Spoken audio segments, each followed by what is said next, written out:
Thank you, Roger. Thank you for having me, and thank you everybody to be here tonight. Can you all come a bit closer? Because otherwise we've missed. Yeah. So it should be. Yeah. Oh, don't be afraid. I don't bite. It's, No, I don't know. yeah. Sorry, you're in front of the camera. Thank you. Yeah. It's great. Yeah, So, black sound. yeah, let's see how much time we have. Again, thank you for being here, and sorry if I'm not going to be funny tonight, but this is really a weird thing for me. So I usually do stand-up comedy, and the guys at PCN asked me to do something tonight about payments. But then what you should know is that you usually prepare a set, and you work it with a bit of a crowd, and then you test your joke, and you see what's funny, what's not funny, you remove it, then you try again, and you do it a number of times. You cannot really do that with payments, with a normal crowd at a club. And so you can only do it in a room like this, where people understand payments and can relate to the jokes. And so, yeah, it's gonna be tough, and I might not be funny at all, so please bear with me, laugh a little bit, because otherwise it's gonna be difficult for me and for you, because it's gonna be cringy if nobody laughs. So I'm here to talk a bit about payments, and usually I do stand-up comedy, with a stand, because my hands shake. As you can see, I shake a lot with my hands, and then if I hold the mic like Roger was doing, it looks like I'm venting it in my face, and it's not a good spectacle, so I leave it there, and I keep my hands in my pocket, because I'm also Italian, and then if I do too much of this, then it doesn't look good. So, having said that, I was gonna say, I usually do jokes, so normally I do jokes, like for instance, one joke that I normally do is that sex is the best thing in life. It just comes with some nasty side effects. Children. And see, you laugh to that joke, even if you don't have kids. If you have kids, you should laugh at that joke, because it's a nasty side effect of sex. But then these jokes are the things that everybody can understand and relate. And I also say, I have 3 children. I always wanted 3 children. And now I don't want them anymore, but I'm stuck with them. Yeah, you see, these are jokes that you can do and they work, and every time I do them, they work. Whereas with payments, what do we talk about? You should ask for a refund. Who? From the kids or for tonight? Tonight is free. That's, you get me for free. That's a plus as well. And I don't get paid for this, do I? No. So no, I don't. There is not enough budget. And, so you can drink as much as you want, because they don't have to pay. They don't have enough money to pay. Because a lot of you. So I also think I work with half of the people in this room, and for the other half, don't worry, we are going to work in the future, because I've been everywhere, and that's why I've been also asked to be on stage tonight, because I have 20 years experience in payments. I'm the best risk manager there is in payments, and if you work with me, you know that's true. If you haven't, you need to trust me, and I'm Italian, so you should always trust an Italian, with us. The fact that I'm Italian and I do risk management should be seen as a plus. Isn't it true, Stefano? As Italian, we are not, as Dutch people, the Dutch people have risk management in their DNA. They are used with the water and the sea and try to push risk away. We have pizza in our DNA. It's not really risk management the thing to do. And indeed, you wouldn't trust an Italian with your finances, I guess. I wouldn't. But then I do that, and some people here also know me as a Chief Happiness Officer. That's my official profile on LinkedIn, because you need to be happy in life. You cannot really be only about it. If I only did risk management, I would be very sad. Some risk managers, I guess, they are not all like me, but it's a sad business. You only get problems. That's the challenge with that. So I started 20 years ago, and another thing about tonight, just to check the room, can every expert in the room raise their hands? Just to see how many? Oh, good. It's about half the people. Good. So you have an important task. You need to laugh also for the Dutch people and show them when it's time to laugh. Yeah, indeed. That's good. Yeah. Keep going. Because then the Dutch just, follow the lead of the experts, like you do for everything else in your life. And I'm not gonna have too many steps. Dutch, but then I know the Dutch like to be made fun of if it is, because that's the other thing. We all make fun, so we all hate the weather, hate the food, hate the people, but we are all here. None of us moved to Bangladesh, you know. We all came to the Netherlands. Chris has been to Bangladesh, and he said, "Don't go there." Yeah, no, and he's from Poland, so you can trust him for that as well. Yeah, exactly. Yeah. So we are all in the Netherlands because it's too good. And I have to say, if you are in payments in the Netherlands, you are really in the right country. I mean, everybody in this room, I think it's all gone quite well for all of us on the last 20 years. It went very well for me, for sure. I'm standing here talking about this, so it couldn't have been better. I left Italy in 2004, and I went to the UK.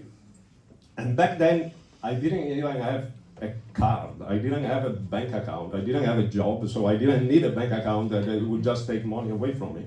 And when I moved there, I needed to buy my first laptop, and I just went to a shop and paid £820 cash in £20 notes, which they called security, to come and check, because an Italian that pays that much cash, it was really, 20 years ago, they were very much used to do everything with cards. And there, I've learned a lot, I have to say. In the UK was really the right place, because I started with First Data.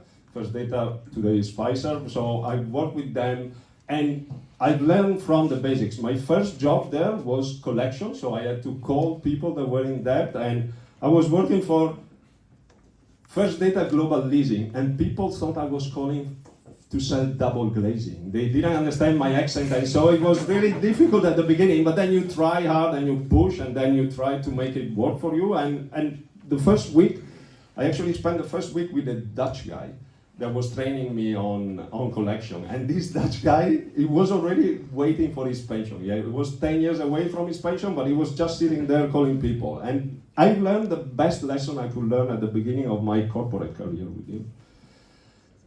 We were there working through this list on Excel to call people in debt. And then at one point, at the third day, I said to him, look, well, if we reorganize the list like this, we can call more people, and then we have more free time.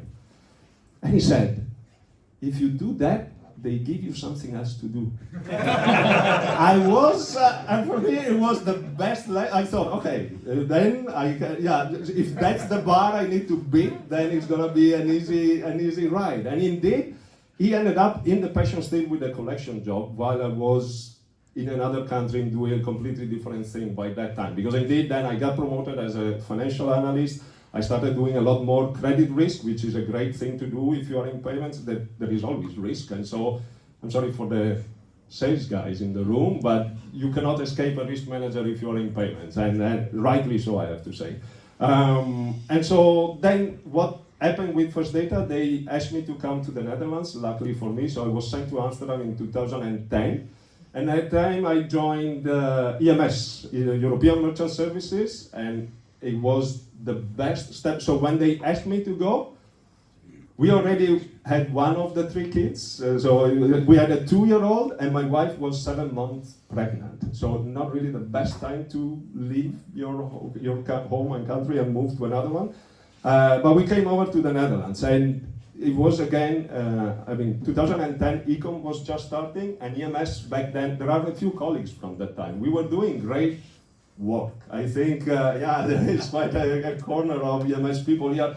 We were always, we did a lot of Ecom, because it was 2010, we did a lot of Ecom, and we did a lot of high-risk businesses as well. We were doing Forex, gambling, adult entertainment, and airlines. I did a lot of airlines, and that was all before ABN AMRO came in and killed the whole business, because the bank is not that good in payments, I have to say. But so ABN AMRO killed all of that. But while I was there, it was really, an amazing time to learn a lot about business. When I was in the UK, I was in a team of 120 risk analysts.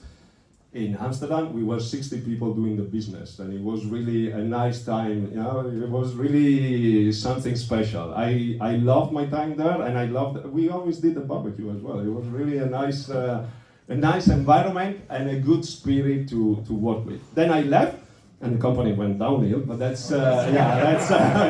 that's also something that you should learn. Live at the top. Don't live at the bottom. Otherwise, it's bad for you.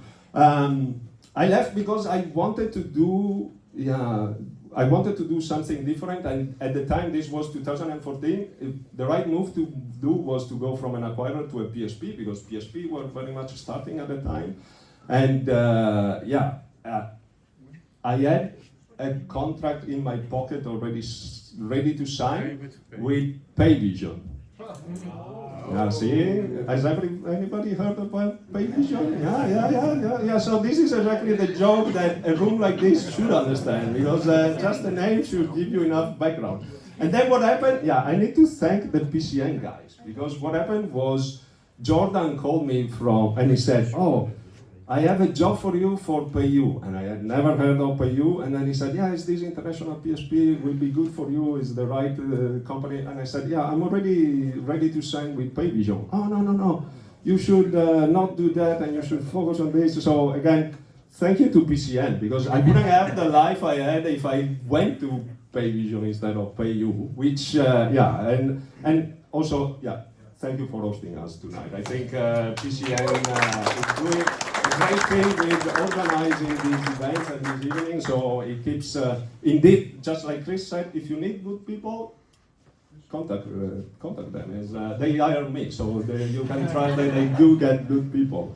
And so then I started with PayU, and PayU was a great, Tom is also in the room. I'm here. Yeah, indeed. I did say I work with a lot of you, and it was a roller coaster at the beginning, because they were doing, to say the least. Yeah, to say the least. Yeah, a lot of emerging markets, and Chris obviously. Yeah, we did work a lot there. It's but it was great for me to learn from a risk perspective, because in the Netherlands you think Belgium is different. But then when you work at PayU, we were doing Colombia and India and South Africa and Brazil. And the first time I went to Brazil, they were using merchant funds to pay salaries. And I said to them, "What you're doing is illegal." And they said, "No, this is marketplace practice. It's our money. We can just do whatever we want with it." And it was really, from a risk perspective, it was a real way of learning about extreme risks and move more to the fintech side that the acquiring world used to be. And so PayU was really an amazing place. I've met a lot of international people, and I again thank you to PCN and Jordan for that, because it would have been, you know how I ended up with Payvision. So I think I was lucky. It was a lucky save. There it was. At that stage, then I think a lot of things happen in the payment industry. Also, I want to make a reference to Bitcoin, because Bitcoin has been something that I've known throughout my life in payments, because obviously if you work in payments, some people hear it now for the first time because they live under a rock. But it's something that a colleague of mine at EMS bought a Bitcoin for 200 euros, and then 2 years later sold it for 600 euros. And then he told me, and I said, "Okay, there's no point in buying it now, because it's at 600 euros, it looked like it was already too expensive." But it's and that is also something that shows about how the whole industry keeps on evolving and doing new things. How we digitalize money through the cards and acquiring and issuing obviously as well. And but then it really today, if I think back at when I used to pay everything in cash, and today I pay everything with my watch. It really is a completely different world that turned around. And we have all been part of that. My cousin used to work for a typography. He's home without a job today, because the industry went down the drain for them. Whereas with us in payments, I think we were lucky to be part of it and to witness what has been. And indeed, Amsterdam and the Netherlands, it probably is the best place in the world to do that. Thanks to Brexit as well. I think that was another save. I left the UK and then they did Brexit, luckily. So it's also, we are benefiting from that. Then at that point, when I finished with PayU, because after 6 years you also get bored of traveling business class all over the world. That's trust me on that as well. I know it's very nice at the beginning, but then you do it for work, it doesn't really, it becomes boring as well. I wanted to do something else. I didn't want to do risk management for another company. And then MasterCard approached me. And so it was my dream coming true, I think. After 6 months of it and 7 interviews, I got the job. The starting date was, I was vice president, customer engagement, they called it, but I was doing risk management for their clients, basically. For Europe, that's they have fancy names for things that everybody understands better if you call them what they are. And there, the starting day was 1st of April, which already should have been a red flag, but then it was 1st of April 2020, right in the middle of COVID. And after 49 days, I resigned. I thought I had the dream job, but it was really a nightmare. It was really, I was in the wrong team at the wrong time, and it was not what I wanted to do. And so I just said, thank you very much for the opportunity, but I'm going somewhere else. And I didn't know where to go. That was also a bit of the challenge at the time. But then what I learned at MasterCard, which I knew when I went to MasterCard I was going to learn a lot. I didn't know this is what I was going to learn. I learned that you really need to pay attention to which business you dedicate your life to and which business you decide to join. It shouldn't be just a job that you want to do. It should be something that you really care about and you want to do with all your life. It's I do say, so this We Are Gods is not random. I do believe that we create our reality. So I'm on stage here because I wanted to be on stage here and I made it happen, and luckily Roger gave me the opportunity. But everything that you do with your life happens because you want it. It's not because otherwise it's somebody else that wants it, and then that's worse. So at least if you drive it, you are in the driving seat of your own life, make it happen for you. And if you're in payments, it's easier, obviously. It's true. So I thought, okay, let's just become a consultant and resell my knowledge to companies that are doing payments and that work and everybody needs risk management. And so over the last 5 years, I worked with Payment Sense in the UK, then Molly, Paul, we worked at Esther as well. We worked together finally at Molly. And then from Molly, then I went to CCV, and then now the last 2 clients were banks, and that's also an experience to make. I don't know if any of you work at a bank, but that's banks are a slow beast compared to fintechs, but it's still a good experience. I'm happy I'm doing it. I'm happy because I know I don't want to work for a bank, and so doing it as a consultant, it helps. And and that's also, I've never made more money and worked as little since I've been a consultant. So I know we have a reputation as consultants that we don't do much, and it's true.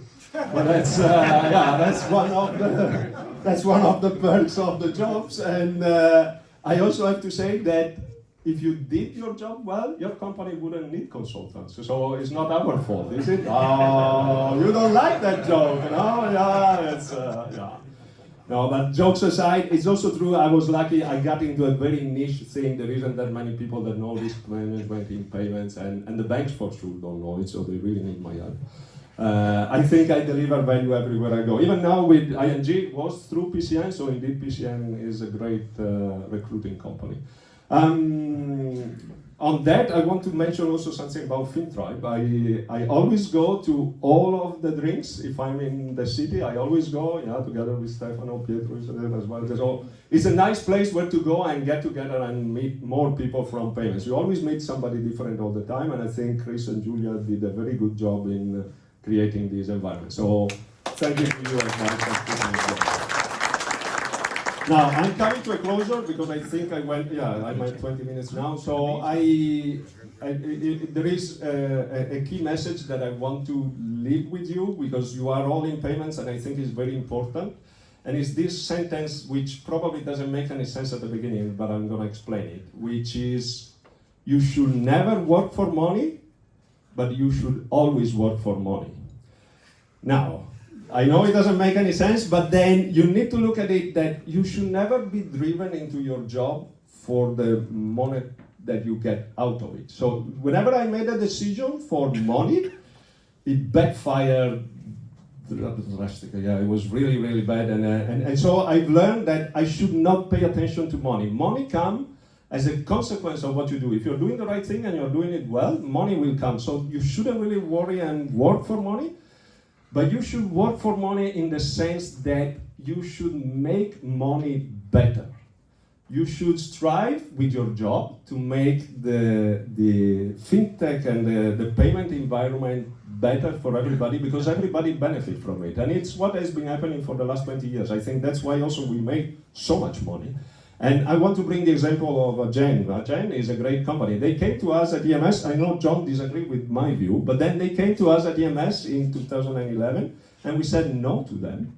Because who are you to ask us about working with us? But then indeed, they did very, very well. They built a solution that takes care of money. They really care about the client and making sure that money flows in the right way. And so by taking care of money and doing the right thing, they achieve what they have achieved today compared to 15 years ago when they started.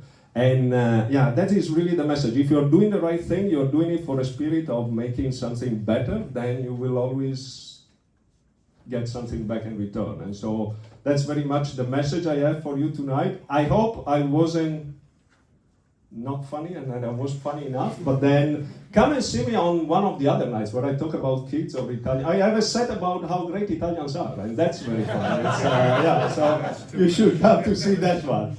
Thank you again, and enjoy the drinks and the evening.